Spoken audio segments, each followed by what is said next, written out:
ऊंचे ऊंचे पहाड़, बर्फ से ढकी चोटियां, तेज ठंडी हवाएं और चारों ओर फैली खामोशी।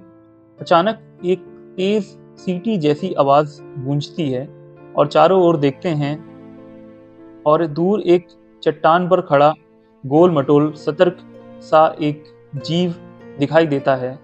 यह है हिमालयन मरमोट, एक ऐसा जानवर जो ठंड, ऊंचाई और कठिन परिस्थितियों में भी बड़ी आसानी से जीता है। इसका नाम हिमालयन मरमोट क्यों है? इस नाम के दो हिस्से हैं। पहला है हिमालयन, क्योंकि यह मुख्य रूप से हिमालय क्षेत्र में पाया जाता है। दूसरा है मरमोट। मरमोट शब्द यूरोप की पुरानी भाषाओं से आया है, जिसका मतलब होता है जमीन में रहने वाला बड़ा चूहे जैसा जीव। हिंदी में इसे क्या कहते हैं? इसे हिंदी में कहा जाता है हिमालयी मरमोट या पहाड़ी गिलहरी जैसा जीव, क्योंकि यह दिखने में गिलहरी जैसा लगता है लेकिन आकार में बड़ा और जमीन में रहने वाला होता है। इसकी पहचान, हिमालयन मरमोट की कुछ खास पहचान है और वो है शरीर गोल और मोटा, घना भूरा या पीला भूरा फर, छोटी पूंछ, छोटे कान, तेज दांत, खड़े होकर चारों ओर देखने की आदत। इसकी लंबाई लगभग 50 से 70 सेंटीमीटर होती है और वजन 3 से 9 किलो तक हो सकता है। यह कहाँ पाया जाता है? यह पाया जाता है नेपाल, तिब्बत मतलब चीन और पाकिस्तान के पहाड़ी क्षेत्र। क्या यह भारत में पाया जाता है? हाँ, भारत में यह खासकर लद्दाख और हिमाचल प्रदेश में पाया जाता है। यह ठंडे और ऊंचे इलाकों में पाया जाता है। यह धरती पर कब से है? मरमोट रोडेंट मतलब कृंतक परिवार का हिस्सा है। वैज्ञानिकों के अनुसार इनके पूर्वज लगभग 2 से 4 करोड़ साल पहले पृथ्वी पर आए थे। क्या यह पेड़ों पर चढ़ सकता है? नहीं, यह पेड़ों पर नहीं चढ़ता। यह एक जमीन में रहने वाला जीव है। क्या यह तैर सकता है? हाँ, जरूरत पड़ने पर थोड़ा बहुत पानी में तैर सकता है। इसका घर कहाँ होता है?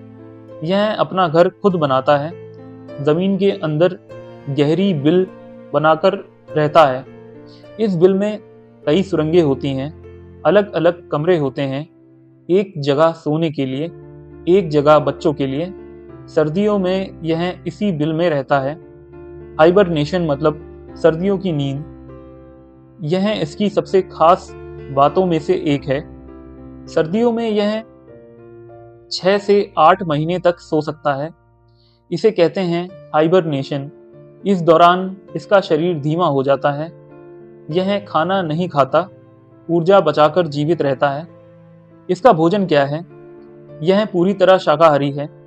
इसका भोजन है घास, जड़ी बूटियां, फूल, बीज, पौधों की जड़ें। इसकी पसंद और नापसंद, इसकी पसंद है धूप सेकना, खुले मैदान, समूह में रहना, घास और पौधे खाना। इसकी नापसंद है बहुत ज़्यादा शोर, शिकारी जानवर और इंसानों का खतरा।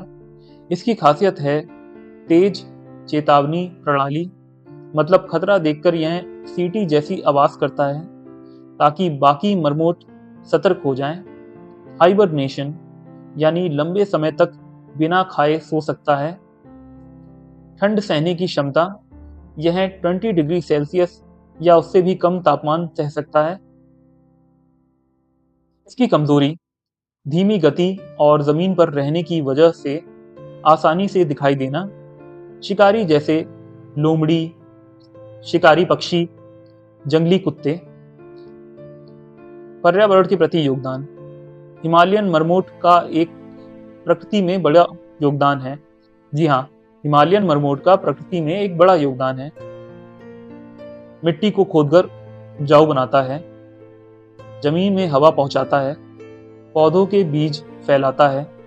यह इकोसिस्टम इंजीनियर की तरह काम करता है। दूसरे जीवों के प्रति इसका व्यवहार, यह आमतौर पर शांत और सामाजिक जीव है। ये अपने समूह के साथ रहता है। ये खतरे में चेतावनी देता है। यह अपनी रक्षा कैसे करता है? ये तेज सीटी बजाकर दूसरों को चेतावनी देता है, ये तुरंत बिल में छिप जाता है, ये समूह में रहकर सुरक्षा बढ़ाता है। इसका परिवार मरमोट समूह में रहते हैं। एक परिवार में कई सदस्य होते हैं। मादा 2 से लेकर 6 बच्चों को जन्म देती है। बच्चे कुछ समय तक माँ के साथ रहते हैं और फिर धीरे धीरे स्वतंत्र हो जाते हैं। हम इससे क्या सीख सकते हैं? हम इससे सीख सकते हैं सतर्क रहना, परिवार और टीम वर्क, भविष्य के लिए तैयारी करना, जैसे यह सर्दियों के लिए पहले से ही तैयारी करके रखता है। आज के समय में इसकी हालत अभी यह पूरी तरह खतरे में नहीं है, लेकिन कुछ खतरे हैं, जैसे जलवायु परिवर्तन और पर्यटन मतलब टूरिस्ट का दखल। इसके अलावा मानव गतिविधियां। हम इसके लिए क्या कर सकते हैं? हम पहाड़ी क्षेत्रों में सफाई रखें, वन्य जीवों को परेशान न करें, पर्यावरण संरक्षण करें, जागरूकता फैलाएं। हिमालय की ठंडी हवाओं में जहां जीवन आसान नहीं, वहीं यह छोटा सा जीव हमें सिखाता है तैयारी, सतर्कता और एकता की ताकत। यह है हिमालय का शांत प्रहरी, हिमालयन मरमोट। और आज का सुविचार है कि कामयाबी पाने का सबसे सरल उपाय ये है कि लगातार अभ्यास करते रहिए, रुकिए मत। धन्यवाद।